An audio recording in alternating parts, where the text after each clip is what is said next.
So epoxy resin then, half and half part.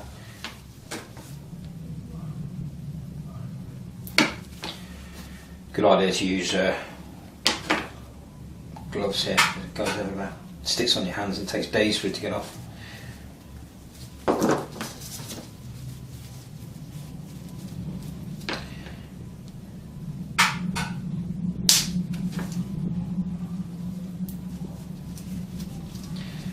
Okay, so mix that up.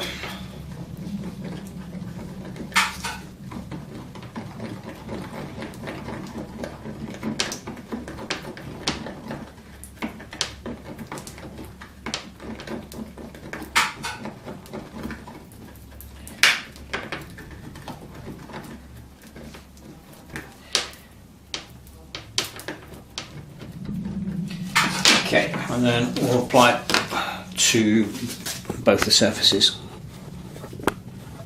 What I've done on the liner is scored it, so we've got a bit of a key for the glue to work on.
Okay, that's one of them done. We'll apply that.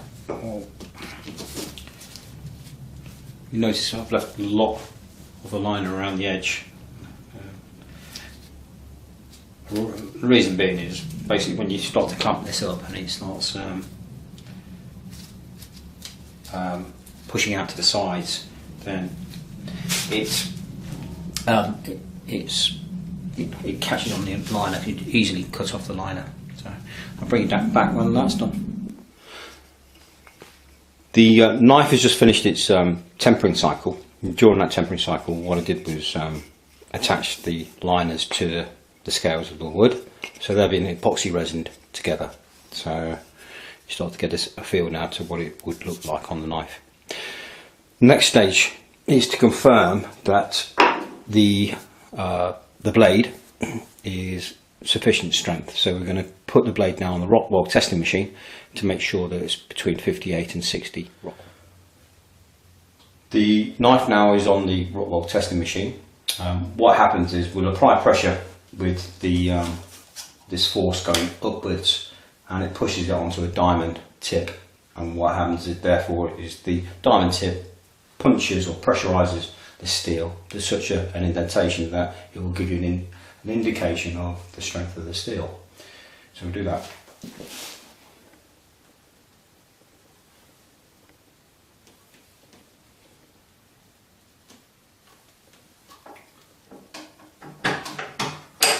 So the weight now is just pushing down on the steel. Just wait for it to settle. And now, hopefully, if the heat treating and tempering has been completed successfully, we'll see this dial going just south of the 60 mark.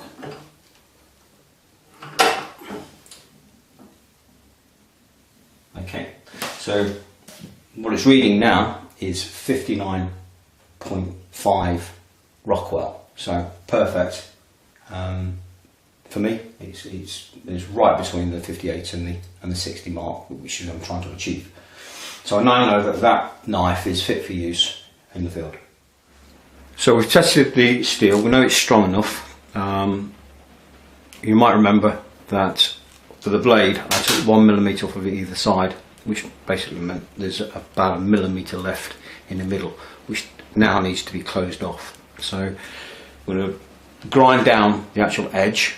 We're going to start off on the belt with a 120 grit, and then we're going to work up on either side through the belts to almost like a fine polish on a Trizac, what's called a Trizac belt, which is basically 1000 grit. So we'll do that next.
Right, okay, so we've now ground out the 1mm in the middle, so pretty much each side is touching. We've done that with a 120 grit. You can probably just make that out now. So the aim now is to go up the grits on the belt sander and give it a polished finish and pretty much start to put the finishing edge on it. We won't give the actual finishing edge until just before the knife is complete with the handles on it, but this will be the next stage. Will make it pretty much sharp, so we'll go through that. So we've gone up the grits. You should see it's fairly well polished now. It should be quite sharp. Let's test. Not sure if you can see this.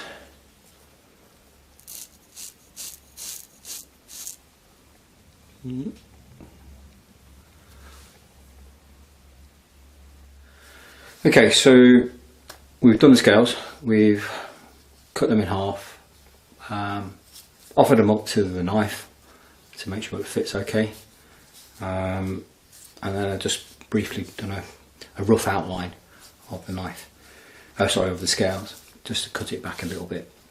So the next point to do here, while this is not glued by the way, is while it's fitted to the knife, we'll have to chamfer the front bits off. So I'm going to do a 45-degree cut there, and then I'm just going to do a bit of a moon semicircle around there. So it basically finishes off the front of the knife, because once it's glued on, once the scales are glued on, working around this area would be impossible. I should have actually mentioned, you'll see different scales here now. The previous one, once I did the cut, realised there's a slight split actually in the wood. Which means over time it would become inherently weak. So I've discarded that scales, and now we're working with a different set. This is Coco Polo, so we're going to work with this one now. Right, so the front part has been curved over, chamfered, and put a curve on it to give it a bit of an aesthetic look of it. So that bit's done. The next stage is to epoxy resin the scales to the blade. Okay then, we're going to do the epoxy resin on the handles. I've marked the handles just to make sure I've got them right way around, so left and forward, right, forward, sorry, right and an arrow pointing forward. I'll do one side at a time.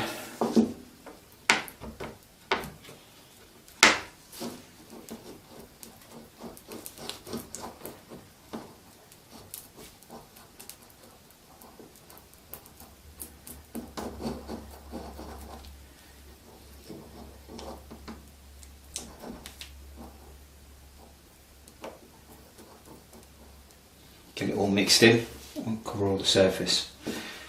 I'm going to do both surfaces, so the steel as well as the scales.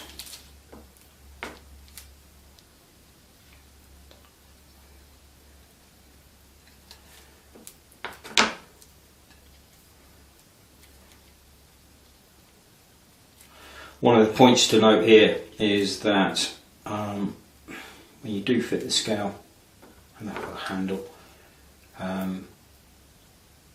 to wipe off as much of the epoxy resin as possible, especially around the front end of the blade around here, because digging that out once it's set is a bit of a nightmare. Right, that's one side done.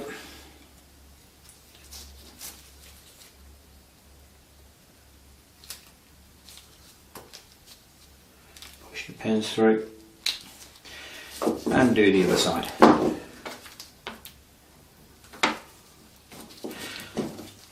One thing I didn't catch on camera is just prior to mixing the glue, what I did is I keyed in on this on the red liners. I just got a scribe really. I made a key for the epoxy resin to get hold of.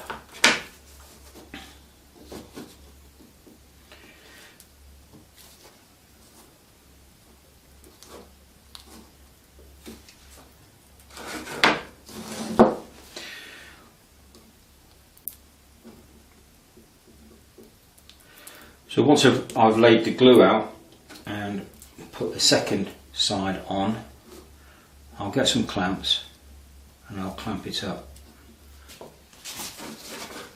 Okay, clamped up, so a big clamp in the middle, some couple of G clamps on either side. What we'll do now is just to get the excess epoxy resin off. So the knife handle has been clamped overnight, so the epoxy resin is well set. So we'll take it off the clamp now and just have a quick look, make sure that the glue hasn't run absolutely everywhere.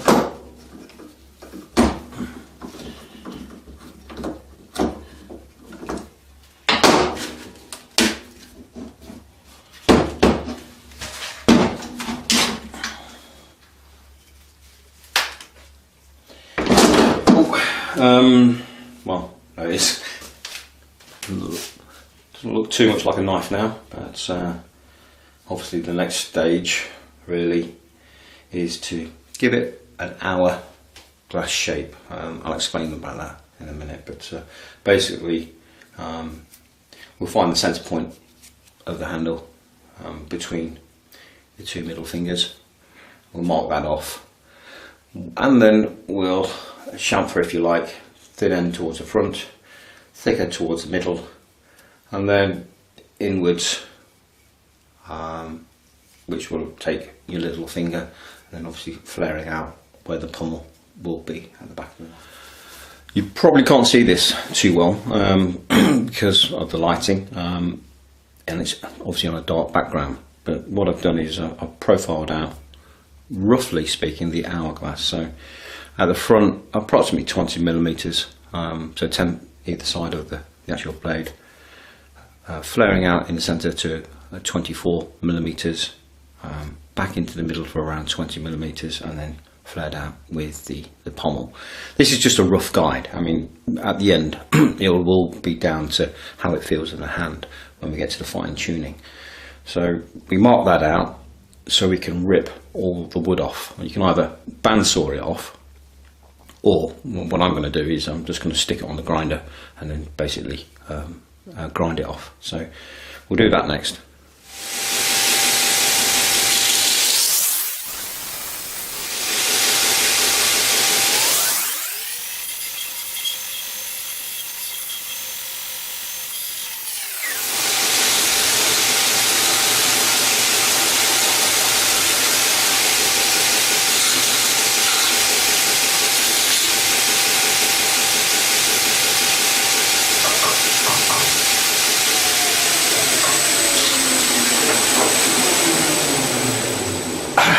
Right, so you start to see a profile coming out now, done on a platen. The internals, the radius if you like, the curve here. What we'll do later is we'll swap this over, this flat piece, for one of the wheels, and then we'll get a nice even sort of curve in the middle. But for the time being we'll keep this on, so you can see that I've got a profile coming out thin, thicker, and then obviously flaring out at the back with the pommel. What I'm going to do now is to profile the knife around the edge while we've got this flat platen with a 40 grit belt on it.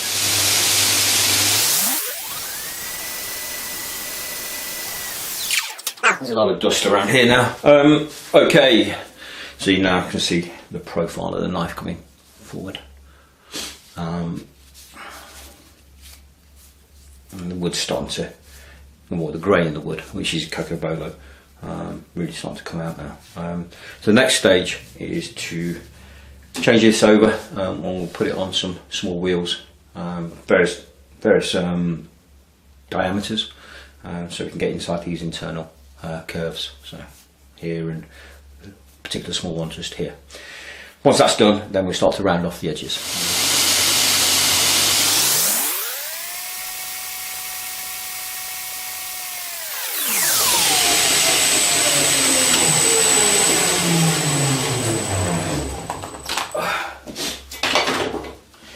Okay, hopefully you can start to see that now. It's coming to the shape of a knife.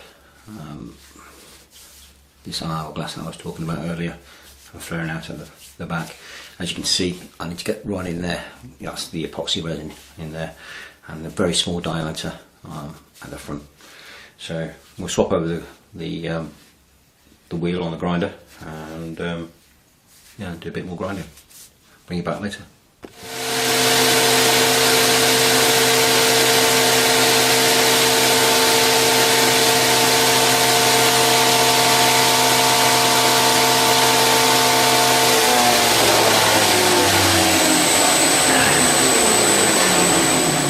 Okay, so we've now completed, if you like, the shaping of the actual handle of the scales with using the 40 grit grinder. What we're going to do now is pretty much repeat all the process, but using a higher grit. So I'm going to work up from 120s right up to the 1000 grit Trizac belts. And what we'll do, and what we will see then, is the grain really starting to come out and smooth it down, and really sort of get finishing the actual physical shape of the knife. The final stage of this is all done by hand. So this next stage is really the completion on the bandsaw. Sorry, bandsaw? The grinder.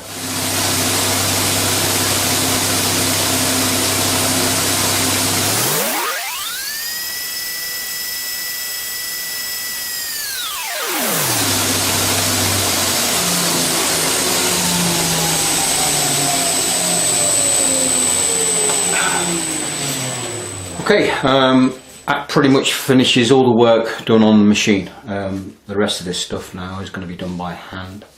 So the final thing is to get a lot of wet and dry and finish off the actual scales, so to a finishing effect.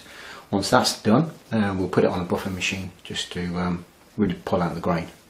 But as of the machine activities, that's all done now. Everything else by hand. Probably one of the favourite parts of making the knife is actually the final sanding of the scale knife, and in particular with wood or certain synthetic material. You can really start to see the grain coming out, and it feels nice.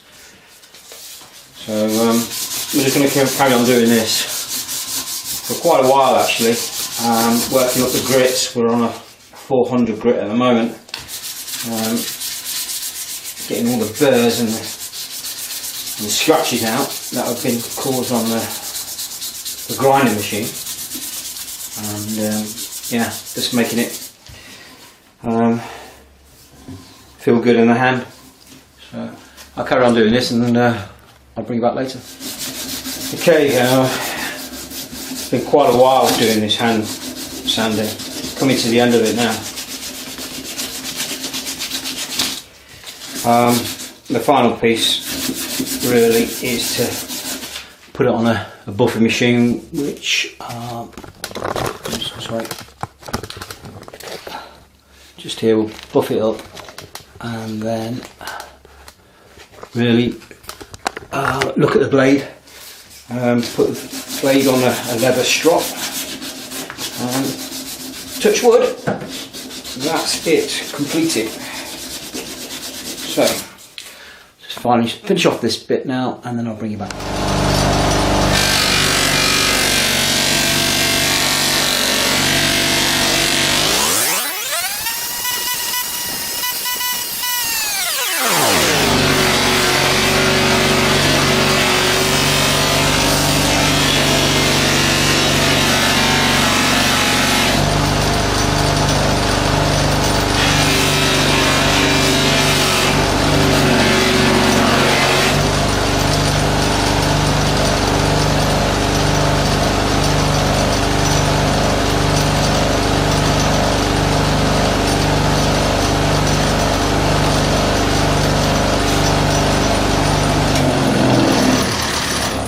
But it's been buffed up now. You can see the grain's really been pulled out. It looks pretty.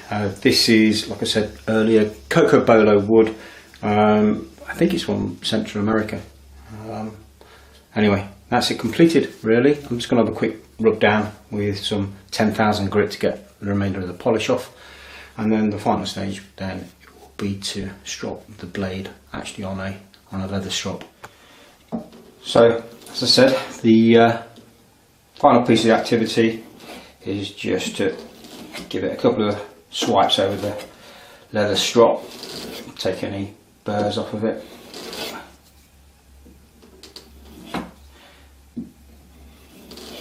This is not too dissimilar to when you actually sharpen the knife. Remember, sharpening and honing are two different things, but for a Scandi blade, the way you sharpen is, if this is the diamond stone or whetstone, you would place it on the stone, put the bevel, so you can see that it's flat to the stone, and then just roll it up and down, and that's the sharpening. And then obviously you hone it on a leather strop like this. Couple of swipes each way, and it should be good to go. Let's have a look.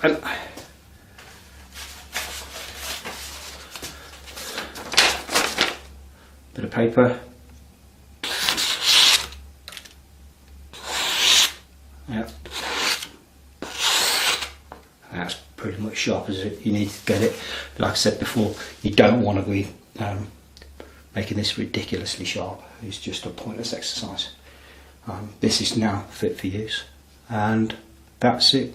I hope you found the video of interest. Any questions, just let me know. Thanks.